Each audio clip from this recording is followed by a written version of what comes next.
Myself, Dr. Manju Meena, Assistant Professor in Chemistry from Government College, Kota. आज हम heterocyclic compounds के अंतर्गत 5 सदस्यीय विषम चक्रीय यौगिकों के रसायन के बारे में अध्ययन करेंगे। उसमें सर्वप्रथम हम पिरोल को देखते हैं। पिरोल, जिसका भी हमने प्रीवियस लेक्चर में अध्ययन किया था कि इसके संरचना अणुसूत्र क्या होता है, C4H5N। इसकी अनुनाद ऊर्जा का मान होता है 87.8 किलो जूल मोल इनवर्स -1। इसकी यह वलय कई प्राकृतिक यौगिकों, उदाहरणार्थ एल्केनोइड, क्लोरोफिल, हीमेटीन, विटामिन B12 आदि में पाया जाता है। यह कोलतार एवं अस्थि तेल बोन ऑयल में भी पाया जाता है। इसके बनाने की विधियां या प्रिपरेशन। फर्स्ट विधि है कोलतार व अस्थि तेल से। इसमें क्या करते हैं, सबसे पहले जांतव तेल लिया जाता है। जांतव तेल को तनु क्षार से हम धोते हैं, जिससे उसमें उपस्थित अम्लीय अशुद्धियां क्या हो जाती हैं, दूर हो जाती है। इसके पश्चात हम इसे तनु अम्ल से धोते हैं, जिससे क्या होगी, इसकी क्षारीय अशुद्धियां दूर हो जाती है जांतव तेल के अंदर से। फिर इस तेल का क्या करवाया जाता है, प्रभाजी आसवन। प्रभाजी आसवन करवाने पर जो प्रभाज प्राप्त होता है 100 से 150 डिग्री सेंटीग्रेड के मध्य, उसमें क्या उपस्थित होता है, पिरोल उपस्थित होता है। इस पिरोल को या इस प्रभाज को हम एकत्रित कर लेते हैं। पिरोल के शुद्धिकरण के लिए फिर इसकी क्रिया किससे करवाई जाती है, KOH के साथ, जिससे कि हमें ठोस पोटेशियो पिरोल प्राप्त होता है। इसका फिर हम भापी आसवन कराते हैं या स्टीम डिस्टिलेशन, जिससे कि हमें शुद्ध पिरोल प्राप्त होता है, जो कि बॉइलिंग पॉइंट 131 डिग्री सेंटीग्रेड पर प्राप्त होता है। इस प्रकार कोलतार व अस्थि तेल से हम पिरोल को प्राप्त करते हैं। सेकेंड मेथड है इसका एसिटिलीन एवं अमोनिया से। एसिटिलीन एवं अमोनिया को जब रक्त तप्त नली से प्रभावित करने पर हमें क्या प्राप्त होता है, पिरोल। एसिटिलीन के 2 अणु मोलिक्यूल लेते हैं और एक NH3 का। इसको रक्त तप्त नली में से प्रभावित करते हैं तो उच्च ताप पर अमोनिया का क्या होता है, समांश विखंडन होता है और हमें क्या प्राप्त होता है, एक पिरोल। थर्ड मेथड है इसका अमोनियम म्यूसेट से। अमोनियम म्यूसेट को ग्लिसरॉल के साथ 200 डिग्री सेंटीग्रेड पर आश्रित करें तो हमें क्या प्राप्त हो जाएगा, पिरोल प्राप्त होगा। ये अमोनियम म्यूसेट का फार्मूला है C double bond ONH4 CHOH CHOH CHOH CHOH C double bond ONH4। इसको हम निम्न प्रकार से खुले रूप में भी लिख सकते हैं। जब हम इसकी क्रिया किससे करवाते हैं, ग्लिसरॉल की प्रेजेंस में 200 डिग्री सेंटीग्रेड पर, तो निम्न प्रकार से अभिक्रिया होती है। ये बंध टूटेंगे, यहाँ पर से एक H बंध नाइट्रोजन की तरफ, नाइट्रोजन की विद्युत ऋणता अधिक होने के कारण बंध के इलेक्ट्रॉन किस पे आ जाएंगे, नाइट्रोजन पर, और इधर ऑक्सीजन की विद्युत ऋणता अधिक होने के कारण नाइट्रोजन और ऑक्सीजन के बीच के मध्य के इलेक्ट्रॉन इधर की तरफ आ जाएंगे। इस कारण से यहाँ क्या होगा, एक CO2 मोलिक्यूल रिलीज हो जाएगा, यहाँ से एक NH3 रिलीज हो जाएगी। इसी प्रकार से यहाँ पर भी CO2 और एक NH3 रिलीज हो जाएंगे और यहाँ पर क्या प्राप्त हो जाएगा, हमें एक डबल बॉन्ड। इसी प्रकार से यहाँ भी एक डबल बॉन्ड प्राप्त हो जाएगा और एक यहाँ पर से H2O निकल जाएगा। नेक्स्ट स्टेप में क्या बनेगा, 2H2O मोलिक्यूल बने। इस प्रकार से 2 NH3 के मोलिक्यूल बन गए और 2 CO2 ये प्राप्त होता है। अब इसकी क्रिया हम किससे करवाएं, अमोनिया से। अमोनिया से करवाने पे क्या होता है, ये H और यहाँ से OH, इधर से H और OH और ये NH इसके साथ बंध बना लेता है और हमें एक पिरो प्राप्त होती है और साथ में 2 वाटर मोलिक्यूल यहाँ से निकल जाते हैं। इस प्रकार से अमोनियम म्यूसेट से हमें पिरोल प्राप्त होता है। फिर है सक्सिनिमाइड से। सक्सिनिमाइड में कीटोइनोल समावयवता चलावयवता पाई जाती है। इसका कि जिंक की उपस्थिति में आसवन कराने पर हमें क्या प्राप्त होता है? पिरोल प्राप्त होता है। ये सक्सिनिमाइड का कौन सा रूप है? कीटो रूप। इनोल में ये कन्वर्ट होता है। किस प्रकार से? यहाँ पर के बंद के इलेक्ट्रॉन यहाँ आ जाते हैं, जिससे यहाँ क्या हो जाएगा? डबल बॉन्ड, और एक एच यहाँ से निकल जाता है और वो एच आके कहाँ जुड़ जाता है? ओ एच पर। तो इस प्रकार से इसका ये इनोल रूप प्राप्त होता है। जब हम इसकी जिंक के प्रेजेंस में करवाते हैं क्रिया, तो क्या होता है? यहाँ से जिंक एक ऑक्सीजन और इधर से एक ऑक्सीजन लेकर जिंक ऑक्साइड के 2 मॉलिक्यूल बाहर निकल जाते हैं और हमें एक पिरोल प्राप्त होता है। तो इस प्रकार से हम सक्सिनिमाइड से पिरोल प्राप्त कर सकते हैं। फिर है फ्यूरेन से। फ्यूरेन अमोनिया व भाप के मिश्रण को गर्म एल्यूमिना पर प्रभावित करके पिरोल का औद्योगिक उत्पादन किया जाता है। फ्यूरेन है, फ्यूरेन में ऑक्सीजन की विद्युत ऋणता अधिक होने के कारण बंध के इलेक्ट्रॉन किधर आएंगे? ऑक्सीजन की तरफ, इधर से भी और इधर से, और यहाँ NH3 से ये करेंगे योग। तो क्या होगा? NH यहाँ जुड़ जाएगा और H2O के मॉलिक्यूल यहाँ से निकल जाएंगे और हमें क्या प्राप्त होगा? पिरोल। इसी प्रकार से फ्यूरेन की क्रिया मैथिल एमीन से करवाई जाए तो हमें क्या प्राप्त होगा? एल्यूमिनियम ऑक्साइड एवं के साथ भापी के मिश्रण के साथ गर्म करें तो हमें एन मैथिल पिरोल प्राप्त होता है। नेक्स्ट है पोरनोल संश्लेषण।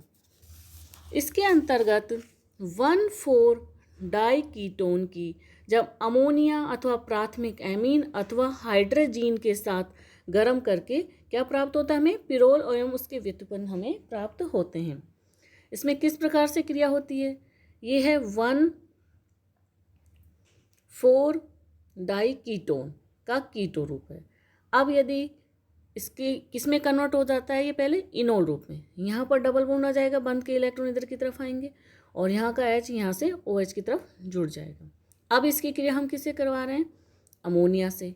तो क्या होगा? ये H, ये वाला बंध टूटेगा ऑक्सीजन की विद्युत ऋणता अधिक होने के कारण, तो यहाँ से OH निकलेगा। इसी प्रकार से सेम यहाँ से भी OH निकलेगा।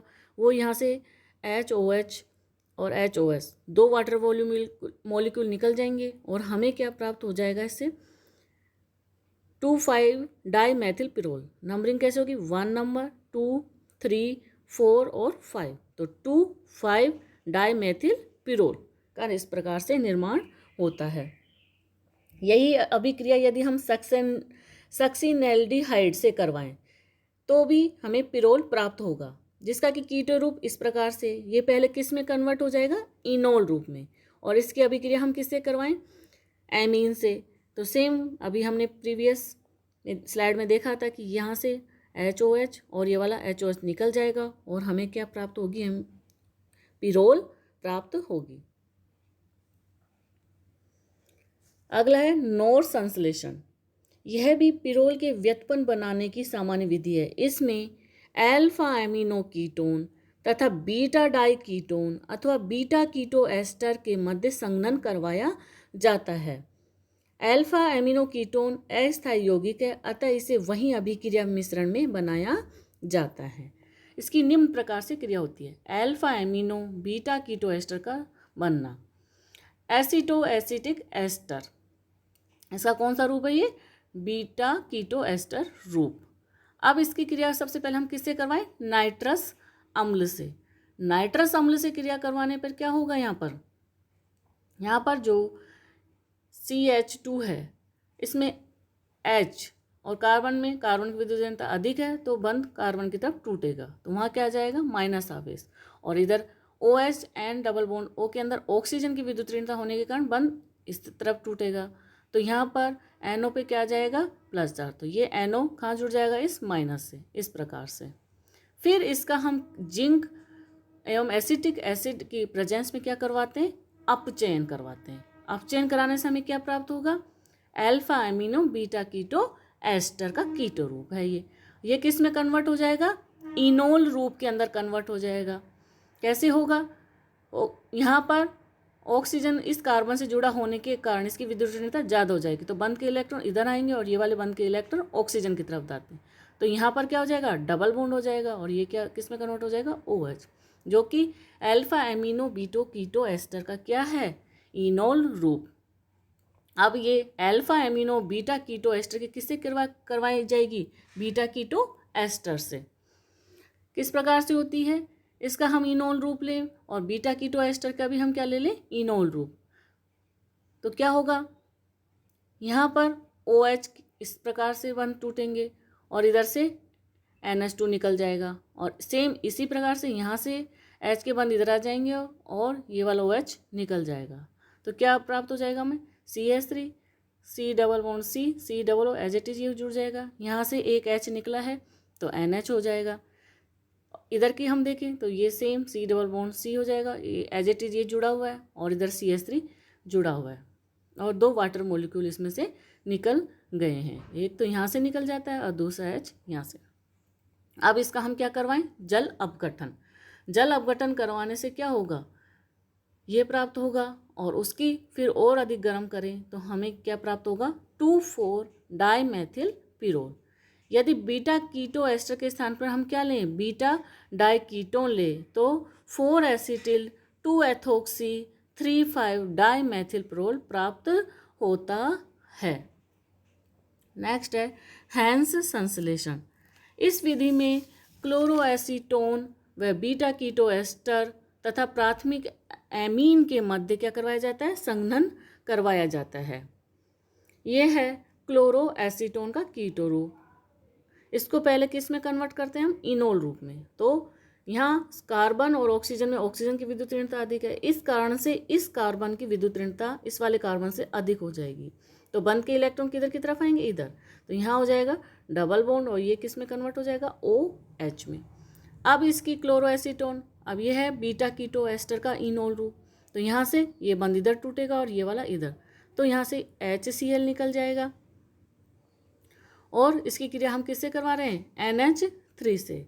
तो इस प्रकार से हमें 3 कार्बोक्सी 2,5 डाईमेथिल पिरोल प्राप्त होता है। अब इसको हम गर्म करें तो यहाँ से CO2 बाहर निकल जाती है, तो यहाँ से निकल जाएगी, और CH3 तो क्या प्राप्त होगा हमें, 2,5 डाईमेथिल पिरोल। इस प्रकार से हम हैंस संश्लेषण के द्वारा पिरोल को प्राप्त करते हैं। अब हम इसके पढ़ेंगे भौतिक गुण या फिजिकल प्रॉपर्टीज क्या है। यह एक रंगहीन द्रव होता है पिरोल, जिसका क्वथनांक कितना होता है, 131 डिग्री सेंटीग्रेड। यह जल में अल्प विलयशील है, किंतु एथेनॉल व ईथर में अत्यंत विलयशील होता है। वायु में खुला छोड़ने पर तीव्रता से ऑक्सीकृत या ऑक्सीडेशन होने के कारण गहरा काला हो जाता है, वह अंत में रेजिन जैसा हो जाता है। इसकी एक महत्वपूर्ण अभिक्रिया यह है कि यदि चीड़ की लकड़ी का टुकड़ा या चीपी पाइन स्प्लिंट को HCl में भिगोकर पिरोल की वाष्प के संपर्क में लाया जाए तो वह तुरंत कौन से रंग की हो जाती है, रेड। इस परीक्षण से ही इस यौगिक का नाम क्या पड़ा है, पिरोल, क्योंकि ग्रीक भाषा में पायरोस का अर्थ होता है दहकता लाल, फायरी रेड, और लैटिन भाषा में ओलियम का अर्थ होता है तेल। अतः पायरोज प्लस ओलियम से इसका नाम क्या पड़ा है, पिरोल। अब हम इसके रासायनिक गुण देखें तो पहला गुण हम देखें क्षारीय गुण। तो क्षारीय गुण या बेसिक कैरेक्टर, तो पिरोल एक दुर्बल क्षारक की भांति व्यवहार करता है। इसका pKb का मान आता है 13.6 और pKa का मान आता है 0.4 तथा Kb का मान आता है 2.5 इंटू 10⁻⁻14। तो पिरोल की ये निम्न अनुनादी संरचना है। किस प्रकार से अनुनाद होगा, जो नाइट्रोजन पे एकाकी इलेक्ट्रॉन युग्म है वो इधर शिफ्ट होंगे और ये वाला बॉन्ड इधर टूट जाएगा, तो नाइट्रोजन में प्लस चार्ज आ जाएगा, यहाँ डबल बॉन्ड बन जाएगा और यहाँ पर माइनस चार्ज या एकाकी इलेक्ट्रॉन युग्म ये यहाँ शिफ्ट होंगे और ये वाला बॉन्ड टूटेगा, तो यहाँ डबल बॉन्ड बन जाएगा और यहाँ पर एकाकी इलेक्ट्रॉन युग्म आ जाएंगे, फिर वापस से ये यहाँ आ जाएंगे। तो इस प्रकार से पिरोल के अंदर अनुनाद होता रहता है। पिरोल की उपयुक्त अनुनादी संरचनाओं से स्पष्ट है कि नाइट्रोजन परमाणु पर एकाकी इलेक्ट्रॉन युग्म प्रोटोनीकरण के लिए आसानी से उपलब्ध नहीं होता है। जैसा कि हम यहाँ देख रहे हैं कि जो एकाकी इलेक्ट्रॉन युग्म था वो उपलब्ध नहीं होगा, क्योंकि वह अनुनाद के द्वारा इस रिंग के अंतर्गत चला जाता है। अतः पिरोल एक दुर्बल क्षार की भांति व्यवहार करता है। पिरोल पिरिडीन की तुलना में दुर्बल क्षार है, क्योंकि पिरोल में नाइट्रोजन परमाणु पर उपस्थित एकाकी इलेक्ट्रॉन युग्म एरोमेटिक षटक बनाने में काम आता है। यदि पिरोल पर अम्ल की क्रिया द्वारा एक प्रोटॉन का योग होता है तो बना उत्पाद 1 पिरोल धनायन अस्थायी हो जाता है, क्योंकि उसमें अनुनाद के समान कोई स्थायीकरण कारक नहीं होता है। जैसे कि हम यहाँ देखें, प्रोटॉन का योग करवाएं तो ये इस प्रकार से होगा, तो क्या होगा, यहाँ पर एक हाइड्रोजन आयन जुड़ जाएगा तो ये पिरोल धनायन के रूप में बनता है। तो यहाँ पर एरोमेटिक षटक इसका कंप्लीट नहीं होता है, अतः यह अस्थायी है। इसके अतिरिक्त यदि हम सांद्र अम्ल अथवा गर्म तनु अम्लों से पिरोल की अभिक्रिया करवाएं तो इसका क्या हो जाता है, बहुलीकरण। किस प्रकार से होगा, ये यहाँ टूटेगा जैसे अनुनाद में हमने दर्शाया था, तो यहाँ पर तो प्लस चार्ज और लास्ट में यहाँ माइनस में क्या जुड़ जाएगा, H। इस प्रकार से इसका बहुलीकरण होता है। अब हम देखें, यहाँ ये जुड़ गया H, अब दूसरे पिरोल से इसकी अभिक्रिया कराएं तो इस प्रकार से ये दूसरा पिरोल इसके साथ जुड़ता जाता है। इस प्रकार पिरोल की खनिज अम्लों के प्रति क्रियाशीलता या संवेदनशीलता के कारण इसका सल्फोनीकरण, नाइट्रीकरण आदि प्रतिस्थापन क्रियाएं क्षारीय अथवा दुर्बल अम्लीय माध्यम में संपन्न होती है। संक्षिप्त में हम कह सकते हैं कि पिरोल पर प्रोटॉन की क्रिया इस प्रकार से होती है। यहाँ से इस प्रकार से होगा तो यहाँ पर माइनस, तो यहाँ पर एक हाइड्रोजन आयन जुड़ जाएगा, फिर इधर टूटेगा और ये वाला यहाँ आ जाएगा, तो क्या होगा, यहाँ डबल बॉन्ड आ जाएगा, ये वाला बॉन्ड यहाँ शिफ्ट होने के बाद यहाँ डबल बॉन्ड है यहाँ, तो ये 2H पिरोल धनायन में कन्वर्ट हो जाएगा। इसी प्रकार से यदि यों और यों टूटे तो यहाँ पर क्या होगा, 3 हाइड्रोजन पिरोल धनायन प्राप्त होता है। इस प्रकार से हम पिरोल के क्षारीय गुणों की व्याख्या कर सकते हैं। Thank you.